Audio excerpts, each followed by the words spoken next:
नमस्कार, राष्ट्रबोध से मैं पवन केसवानी।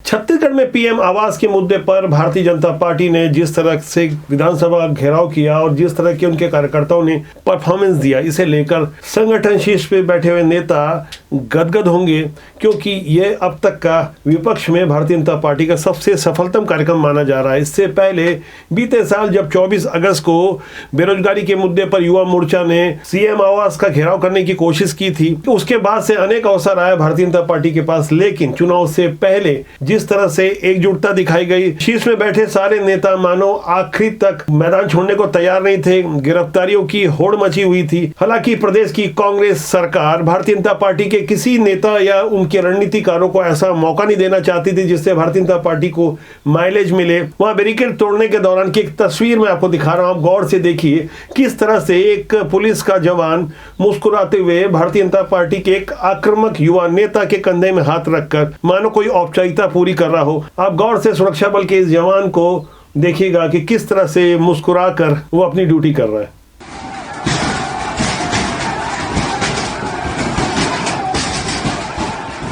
ऐसी खुशनुमा अंदाज वाली वीडियो के अलावा कुछ आक्रामक तस्वीरें भी आई, जहां आंसू गैस का गोला छोड़ा गया। वहां कुछ मामला तनावपूर्ण हुआ।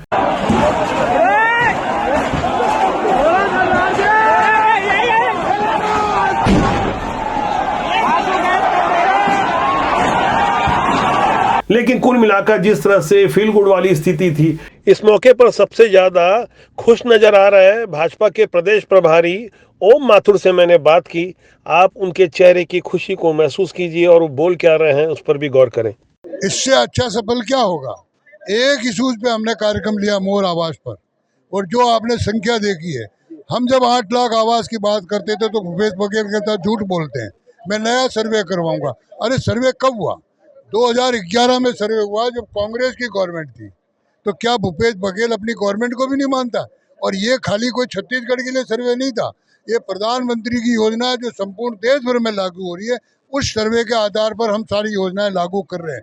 तो भूपेश बघेल नया सर्वे का नाम लेकर के एकमात्र वंचिका के रूप में, जनता को बेवकूफ बनाने के रूप में 2011, या तो भूपेश बघेल सार्वजनिक रूप से कहे कि मैं 2011 के सर्वे को नहीं मानता। कोई मुद्दा ऐसा नहीं छोड़ेंगे जिसमें भूपेश बघेल को नहीं घेरा जाए। हम गांव गांव बूथ बूथ तक हमारे दोनों तरह से कार्य, एक तरफ संगठनात्मक कार्य चल रहे हैं जहां बूथ सशक्तिकरण के काम चल रहे हैं, हम मतदाता तक पहुंच रहे हैं, नए मतदाता जोड़ने का विषय कर रहे हैं, और उसके साथ साथ ये जो जन समस्याओं के आंदोलन को लेकर के वो भी हम लगातार आगे बढ़ते रहेंगे।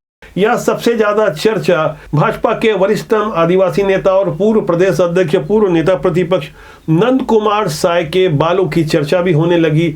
उनकी ओर से रामविचार नेताओं ने जैसे ही मंच में कहा कि जब तक कांग्रेस सरकार की रुखसती नहीं होती वे अपना बाल नहीं कटवाएंगे। इसके बाद कांग्रेस की ओर से दो मंत्रियों ने पलटवार करने में देरी नहीं की। बाल कटवाने और मूछ मुड़वाने वाले इस बयान को आप गौर से सुनिए। उसके बाद मैं आपको थोड़े से फ्लैशबैक में लेके जाऊंगा, जहां आपको समझना होगा कि छत्तीसगढ़ में मूछों का कितना गहरा महत्व होता है और मूछें किस तरह से कुर्सी दिलवाती है। भूपेश बघेल की सरकार जब तक नहीं बदलेगा, भूपेश बघेल को जब तक कुर्सी से नहीं पटकेंगे, तब तक इनका बाल नहीं कट पाएगा। उन्होंने जो कहा है कि हम बाल नहीं कटवाएंगे जब तक सरकार नहीं बनेगा, तो हम भी बोलते हैं कि इतना काम हमारा सरकार कर रहा है आदिवासियों के लिए, किसानों के लिए, महिलाओं के लिए, नौजवानों के लिए। हमारे भी अगर सरकार नहीं है तो हम भी मुंह छुड़वा देंगे। अब वो बाल तो बहुत पहले से रख लिए हैं, तो उनको कटाने नहीं कटाने क्या प्रश्न है। आज पहले बाल कटा लेते, उसके बाद शपथ लेते सरकार बनने तक इसके तक मैं बाल नहीं कटाऊंगा, तो समझ में आता है वो तो 10-20 साल से बाल बढ़ा के रखे। कांग्रेस की ओर से मंत्री अमरजीत भगत और गृह मंत्री ताम्रध्वज साहू ने जो बातें कही कि 10-20 साल से वो बाल नहीं कटवा रहे हैं, तो हम भी समझने की कोशिश कर रहे थे कि 10-20 साल में भला बालों की स्थिति कितनी व्यापक हो जाती है। यह एक शोध और मनोरंजन का विषय हो सकता है, लेकिन छत्तीसगढ़ निर्माण के बाद जो सबसे ज्यादा चर्चा थी कि भारतीय जनता पार्टी की ओर से मुख्यमंत्री का चेहरा कौन होगा, तो एक ही नाम सबसे ज्यादा चर्चित था, उस समय के केंद्रीय मंत्री स्वर्गीय दिलीप सिंह जुदेव, जिन्होंने अपनी मूछें दांव पर लगा दी थी तत्कालीन योगी सरकार के विरुद्ध।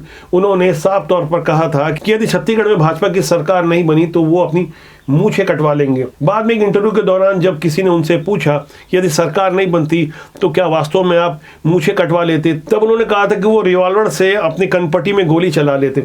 ऐसे गंभीर प्रवृत्ति के स्वर्गीय दिलीप सिंह जूदेव के बाद अब जब मंत्री अमरजीत भगत मूछों वाली बात कह रहे हैं, वो उसी सरगुजा इलाके से आते हैं जहां दिलीप सिंह जूदेव थे। अब इस बाल और मूछों वाली बातों पर स्वर्गीय दिलीप सिंह जूदेव के पुत्र प्रबल प्रताप सिंह ने सोशल मीडिया में एक पोस्ट किया है जिसकी भी खासी चर्चा हो रही है। प्रबल प्रताप सिंह ने लिखा है, सरगुजा की जिम्मेदारी हमारी है, अब की मूछें उतारने की तैयारी है। इस तरह की बयानबाजी वाल पलटवार के बाद असल मुद्दा जो अब चर्चा में आया है, प्रधानमंत्री आवास योजना की क्या स्थिति है। कांग्रेस की ओर से दावा किया जा रहा है कि भारतीय जनता पार्टी का दावा झूठा है, जबकि भाजपा की ओर से इस घेराव प्रदर्शन से पहले सीनियर विधायक बृजमोहन अग्रवाल ने प्रेस कॉन्फ्रेंस लेकर अपनी स्थिति स्पष्ट करते हुए विधानसभा में सीएम भूपेश बघेल की ओर से दिए गए उत्तर का हवाला देकर आंकड़े प्रस्तुत किए। कांग्रेस का दावा है कि 16 लाख मकानों का दावा गलत है और भारतीय जनता पार्टी उसे ही सही बता रही है। आम जनता जुड़ा हुआ यह विषय है। जाहिर तौर पर इससे भारतीय जनता पार्टी को फायदा होगा, क्योंकि आंदोलन की सफलता को लेकर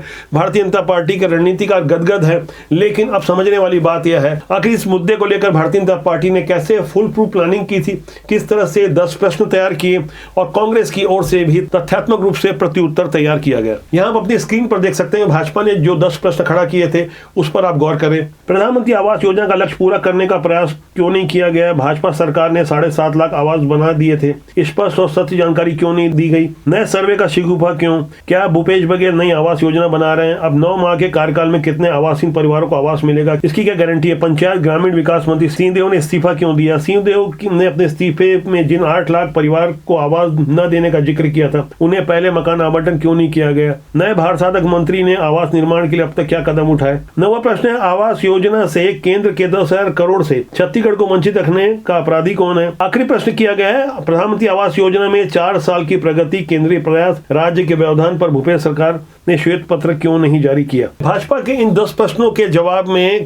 कांग्रेस की ओर से संचार विभाग के प्रमुख सुशील आनंद शुक्ला ने भाजपा पर झूठ बोलने का आरोप लगाया और बताया कि फर्जी आंकड़े प्रस्तुत किए जा रहे हैं। सुशील आनंद शुक्ला ने अपने बयान में कहा कि भाजपा के शासनकाल में 9,69,000 आवास पूरे हुए थे। रमन सिंह ने 2018 में अपने अंतिम बजट भाषण में विधानसभा में बताया था कि उनकी सरकार द्वारा 2,37,000 आवास निर्मित किए गए हैं। भाजपा के तत्कालीन मुख्यमंत्री का विधानसभा में दिया गया भाषण बृजमोहन और भाजपा के झूठे दावे को बेनकाब करने के लिए पर्याप्त है। कांग्रेस सरकार बनने के बाद कुल शहरी ग्रामीण मिलाकर 13,04,000 आवास स्वीकृत हुए हैं। प्रदेश में 10,57,000 ग्रामीण क्षेत्र में प्रधानमंत्री आवास की मंजूरी हुई, जिसमें 8,40,000 आवास पूर्ण हो चुके हैं। इस तरह के तथ्यों और आंकड़ों को जनता बखूबी समझती है, खासकर तब जब चुनाव का मौसम हो, चुनाव नजदीक हो।